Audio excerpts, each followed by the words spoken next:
Good morning বন্ধুরা, আপনারা সবাই কেমন আছেন? আশা করছি সকলেই ভালো আছেন এবং সুস্থ আছেন। বন্ধুরা, আজকে যেটা আমি আপনাদের সামনে আলোচনা করতে চলেছি সেটি অবশ্য কিছু নারীদের নিয়ে। অবশ্যই সেটা শিক্ষিত নারীদের নিয়ে এবং যারা শিক্ষায় কম তাদেরও নিয়ে। বন্ধুরা, আজকের যেটা বিষয় সেটি হচ্ছে নারীদের শিক্ষিত হওয়া ও চাকরি করাটা কি কোনো পাপ? বন্ধুরা, নারীদের শিক্ষিত হওয়া ও চাকরি করাটা আসলে কোনোভাবেই পাপ নয়, বরং এটি একটি অধিকার, প্রয়োজন এবং সমাজের অগ্রগতির একটি অপরিহার্য উপাদান। নারী ও পুরুষ উভয়েই সমান মানুষ, সমান নাগরিক। একজন নারীর শিক্ষিত হওয়া বা নিজের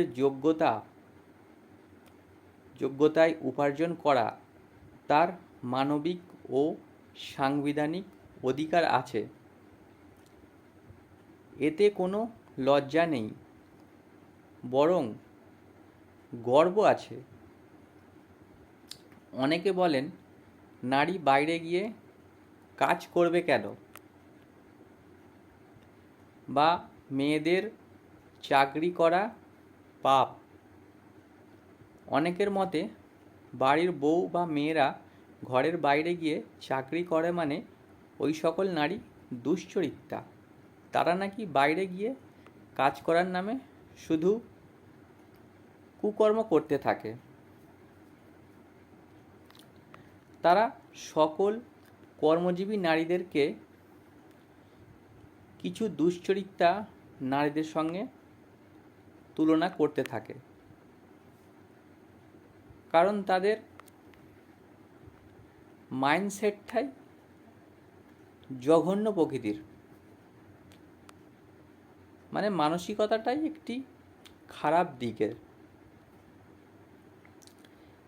এবার আসি কর্মজীবী নারীদের কিছু উল্লেখযোগ্য কয়েকটি পেশা, যেমন কেউ ডাক্তার এই সমাজে, কেউ উকিল, কেউ শিক্ষক, কেউ নার্স, কেউ বিজ্ঞানী, কেউ গায়িকা, কেউ শিল্পী,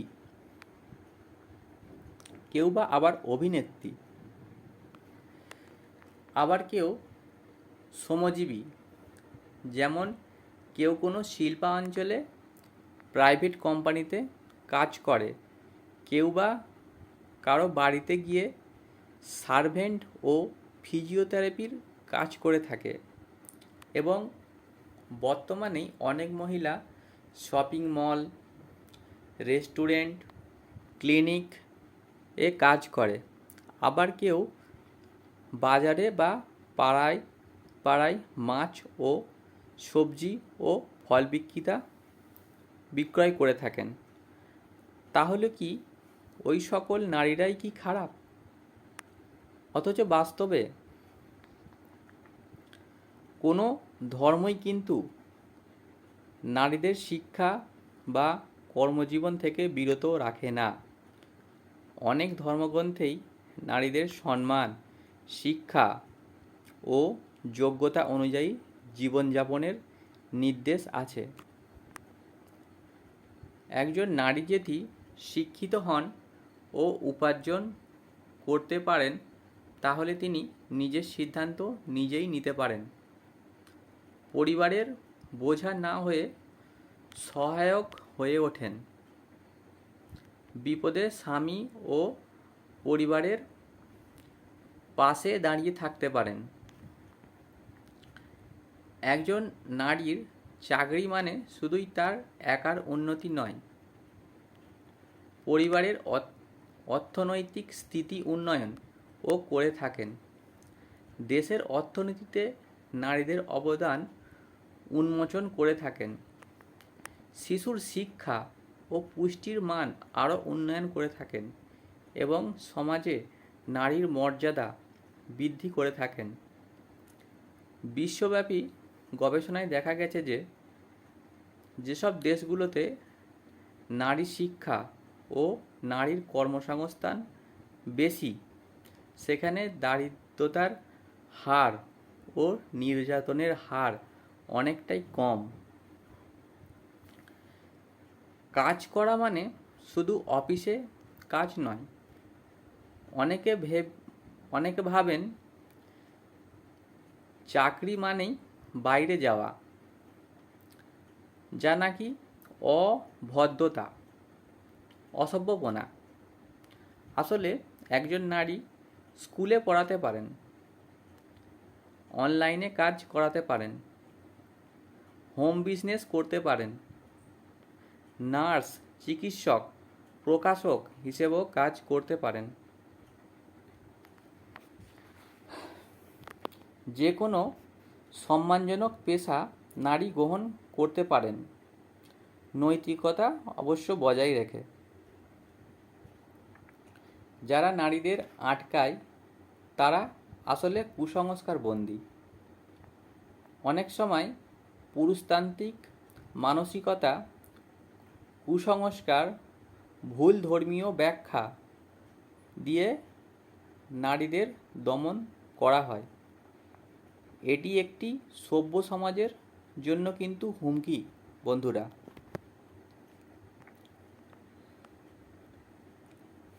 অবশেষে এটুকু বলা যায় বন্ধুরা, নারীদের শিক্ষিত হওয়া ও চাকরি করা কখনোই পাপ নয়।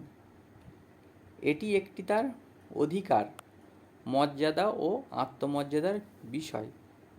কেননা বন্ধুরা, আমাদের সমাজে অনেক নারী আছেন, তারা অনেকটাই শিক্ষিত।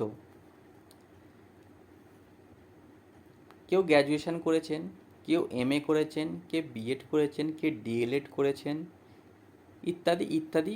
অনেক উঁচু উঁচু শিক্ষা স্তরগুলিতে তারা শিক্ষা অর্জন করেছেন।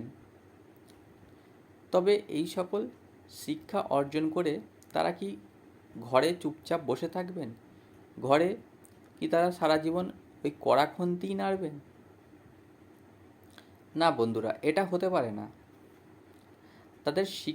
তাদের যে শিক্ষা তাদের মধ্যে আছে, সেটা সমাজে কাজে লাগাতে হবে। অবশ্য এদিকে সরকারকে অনেকটাই এগিয়ে আসতে হবে এবং সরকারও বর্তমানে এগিয়ে আসছেন।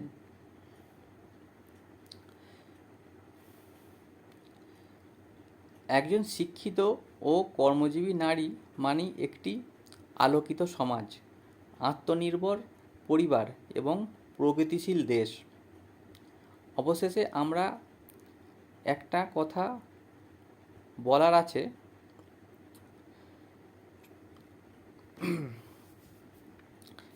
অবশেষে আমার একটা কথাই বলার আছে বন্ধুরা, চলুন কুসংস্কার নয়, যুক্তিকে জায়গা দিই, নারীকে সম্মান করি, সমান সুযোগ দিই। কারণ নারী যদি এগিয়ে যায়, একটি জাতি এগিয়ে যাবে, আমাদের দেশ এগিয়ে যাবে। বন্ধুরা, আমার এই বিষয় এবং বক্তব্যটা যদি আপনাদের ভালো লেগে থাকে, তাহলে আমার এই পেজ অথবা চ্যানেলটিকে সাবস্ক্রাইব আর লাইক ও কমেন্ট ও ফলো করে দেবেন এবং শেয়ারও করে দিতে পারেন। জয় হিন্দ বন্ধুরা, আজ এই পর্যন্তই।